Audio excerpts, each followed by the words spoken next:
Boundaries are essential. They keep us safe, grounded, and in control of our lives. From childhood, boundaries are introduced as protection. A child is kept in a controlled environment, shielded from danger, taught right and wrong through routine, whether they be bedtimes, meals, or simple rules.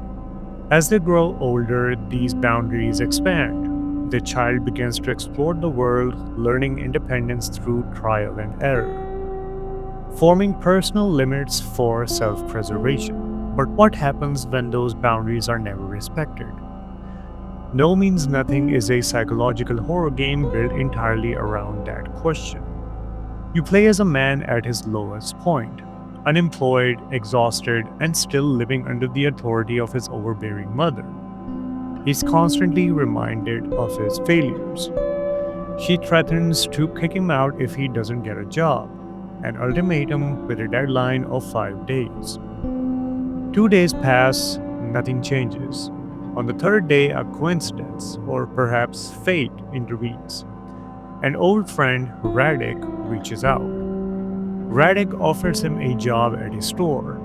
Desperate and out of options, the man accepts immediately. At first, this seems like a turning point. Finally, stability. But the moment he steps inside the store, something feels wrong. The store quickly reveals itself to be more than just a workplace. Radek doesn't simply train him, he controls him.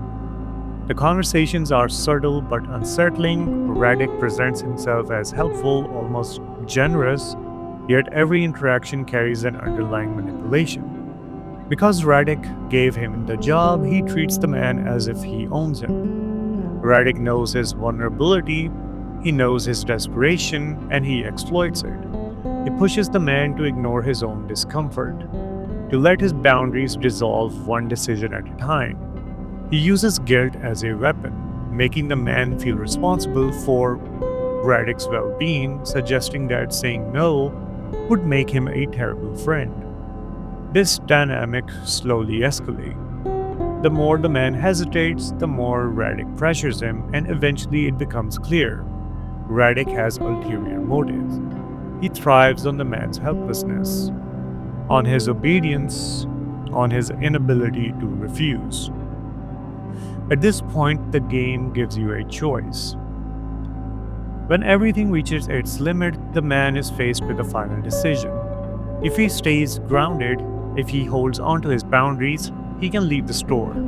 He cuts Radek out of his life entirely and eventually finds people who support him without control.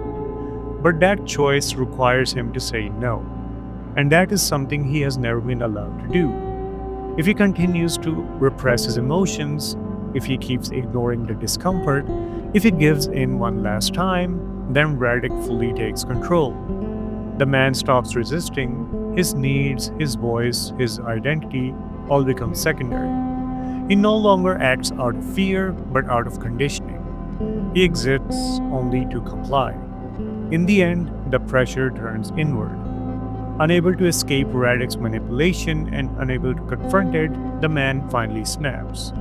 He kills Radek, not out of hatred, not out of anger, but because submission was the only language he ever learned.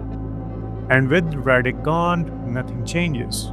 The man doesn't feel free, he doesn't feel relieved, he becomes his own slave, trapped by silence, guilt, and the absence of boundaries that might have saved him. He didn't lose control when he killed Radek, he lost it the moment his no stopped meaning anything.